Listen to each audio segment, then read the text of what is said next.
अस्सलाम वालेकुम स्टूडेंट्स, मैं हूं अब्दुल कुद्दूस बेग, आपका फिजिक्स टीचर। डियर स्टूडेंट्स, आज के लेक्चर में हम चैप्टर नंबर 5 के क्वेश्चंस के आंसर्स को डिस्कस करेंगे।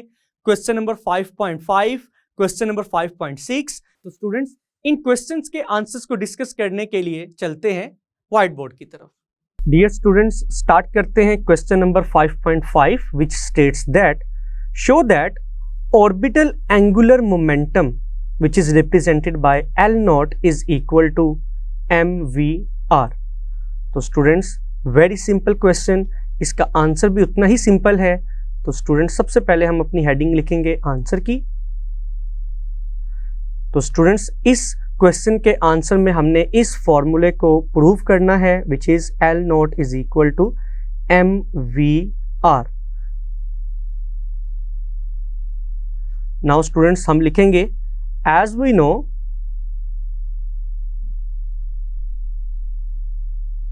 the angular momentum of an object which is moving in a circular path is equal to the product of position vector r and linear momentum p। और जब हम cross को remove करेंगे students, तो हम क्या लिखेंगे आर पी साइन थीटा। और स्टूडेंट्स, उसके साथ हम क्या लिखेंगे एन यूनिट वेक्टर। लेकिन स्टूडेंट्स, अगर इस फॉर्मूले में जस्ट हम एंगुलर मोमेंटम का मैग्नीट्यूड कंसीडर करें तो हम लिखेंगे फॉर मैग्नीट्यूड ओनली। तो स्टूडेंट्स, इसके लिए हम यूनिट वेक्टर एन को इग्नोर करेंगे। तो स्टूडेंट्स, हमारा फॉर्मूला किसके इक्वल आएगा, L not is equal to R P sine theta.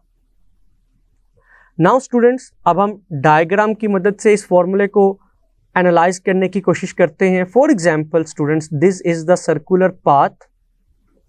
और स्टूडेंट्स, ये सर्कल का सेंटर है और सेंटर से किसी भी पॉइंट तक के डिस्टेंस को हम क्या कहते हैं स्टूडेंट्स, रेडियस आर। और स्टूडेंट्स, सेंटर को हमने ओ से रिप्रेजेंट किया है। फॉर एग्जांपल स्टूडेंट्स, अगर ऑब्जेक्ट एंटी क्लॉकवाइज डायरेक्शन में रोटेट कर रहा है तो इस पॉइंट पर ऑब्जेक्ट का जो लीनियर मोमेंटम होगा वो अलोंग टेंजेंट होगा, क्योंकि स्टूडेंट्स लीनियर मोमेंटम जैसा कि आपको मालूम है it is equal to mv। जिस डायरेक्शन में ऑब्जेक्ट की वेलोसिटी होगी उसी डायरेक्शन में ऑब्जेक्ट का लीनियर मोमेंटम होगा। तो स्टूडेंट्स, आप डायग्राम में देख सकते हैं कि पोजीशन वेक्टर r और लीनियर मोमेंटम p के दरमियान एंगल थीटा की वैल्यू कितनी है, it is equal to 90 degree. तो स्टूडेंट्स, अब हम अपनी इक्वेशन नंबर 1 में वैल्यूज पुट करेंगे। थीटा की वैल्यू किसके इक्वल है students, from diagram it is equal to 90 degree.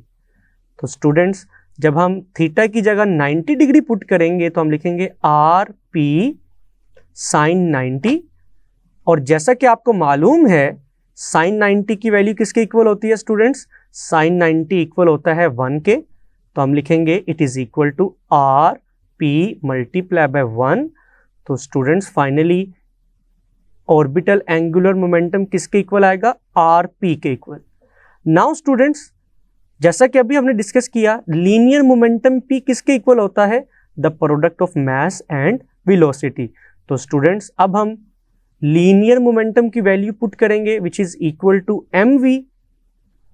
तो स्टूडेंट्स, जब mv r से मल्टीप्लाई होगा तो फाइनली ऑर्बिटल एंगुलर मोमेंटम किसके इक्वल आएगा, mvr के equal. m is the mass of the object, v is its velocity और speed and r is the radius of the circular path. तो students, इस question के answer में हमने इसी फॉर्मूला को डिराइव करना था, तो हम लिखेंगे एज रिक्वायर्ड। डियर स्टूडेंट्स, ये था क्वेश्चन नंबर 5 का आंसर, जिसमें हमने L not is equal to mvr फॉर्मूले को डिराइव किया है। स्टूडेंट्स, स्टार्ट करते हैं question number 6 which states that describe what should be the minimum velocity for a satellite to orbit close to the earth around it. तो students, ये question थोड़ा सा न्यूमेरिकल टाइप है। इस क्वेश्चन के आंसर में हमने एक लो ऑर्बिटिंग सैटेलाइट की मिनिमम वेलोसिटी को कैलकुलेट करना है। तो स्टूडेंट स्टार्ट करते हैं इस क्वेश्चन के आंसर को। तो स्टूडेंट सबसे पहले हम लिखेंगे when a satellite is moving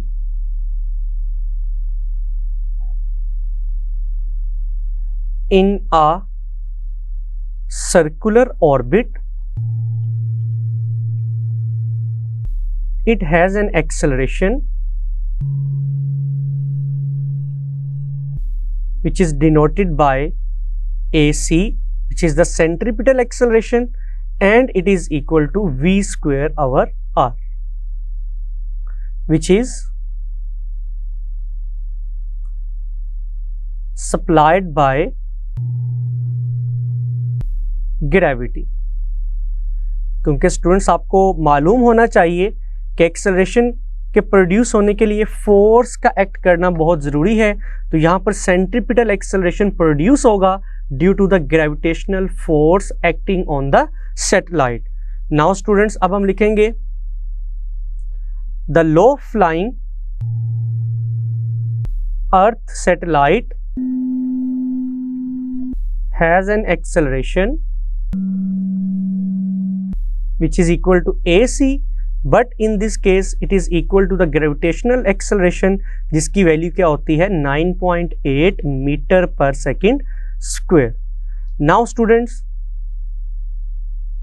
as the formula for the centripetal acceleration is given, जिसको भी हमने लिखा है AC is equal to v square over r, but students low flying satellite के लिए हम सेंट्रीपिटल एक्सेलरेशन को रिप्लेस करेंगे ग्रेविटेशनल एक्सेलरेशन के साथ। तो स्टूडेंट्स ये फॉर्मूला किस तरह से चेंज होगा, AC की जगह आएगा G which is the gravitational acceleration is equal to v square over r।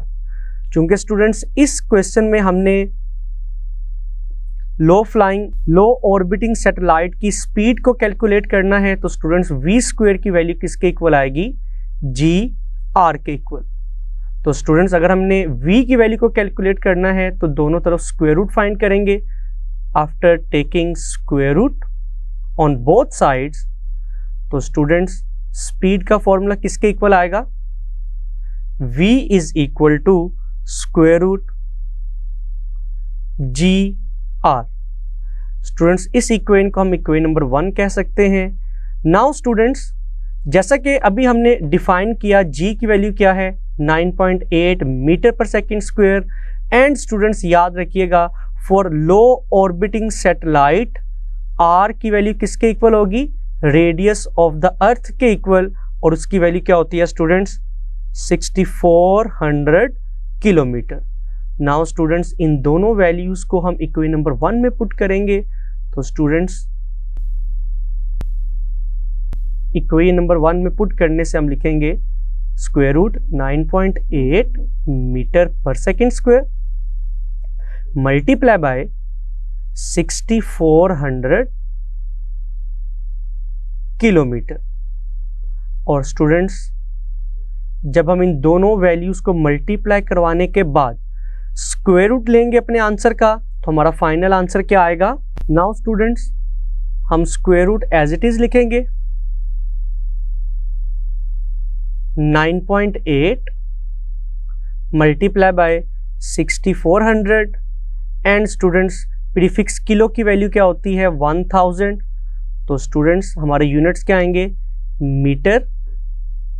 जब इस मीटर से मल्टीप्लाई होगा तो मीटर स्क्वायर आएगा, और साथ लिखेंगे पर सेकेंड स्क्वायर।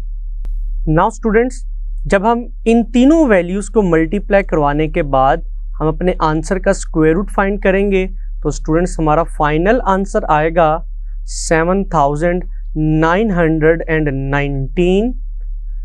और स्टूडेंट्स अगर हम यूनिट की बात करें तो स्टूडेंट्स मीटर का स्क्वायर रूट से कैंसिल होगा, सेकंड का स्क्वायर भी स्क्वायर रूट से कैंसिल होगा, तो हमारा फाइनल आंसर आएगा मीटर पर सेकंड में। नाउ स्टूडेंट्स इस वैल्यू को मीटर पर सेकंड से किलोमीटर पर सेकंड में कन्वर्ट करने के लिए हम अपने आंसर को 1000 से डिवाइड करेंगे। तो आफ्टर डिवाइडिंग बाय 1000, तो स्टूडेंट लो ऑर्बिटल सैटेलाइट की मिनिमम स्पीड किलोमीटर पर सेकंड में किसके इक्वल आएगी? 7.9 किलोमीटर पर सेकंड।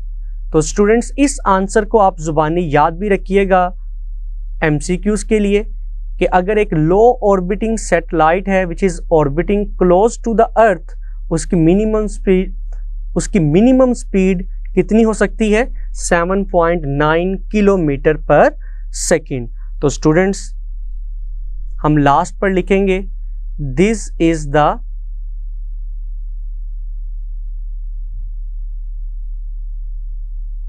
मिनिमम स्पीड और velocity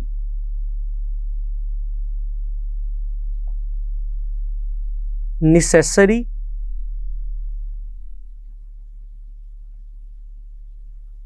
to put a satellite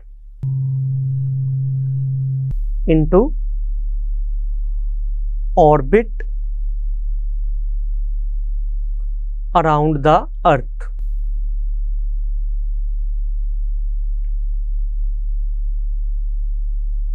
तो स्टूडेंट्स ये था क्वेश्चन नंबर 6 का आंसर। डियर स्टूडेंट्स, मैं उम्मीद करता हूं कि आज का लेक्चर आपको बहुत अच्छे से समझ आया होगा। इसको अच्छे से प्रिपेयर कीजिएगा। मिलते हैं नेक्स्ट लेक्चर में। अपना ख्याल रखिएगा। अल्लाह हाफिज।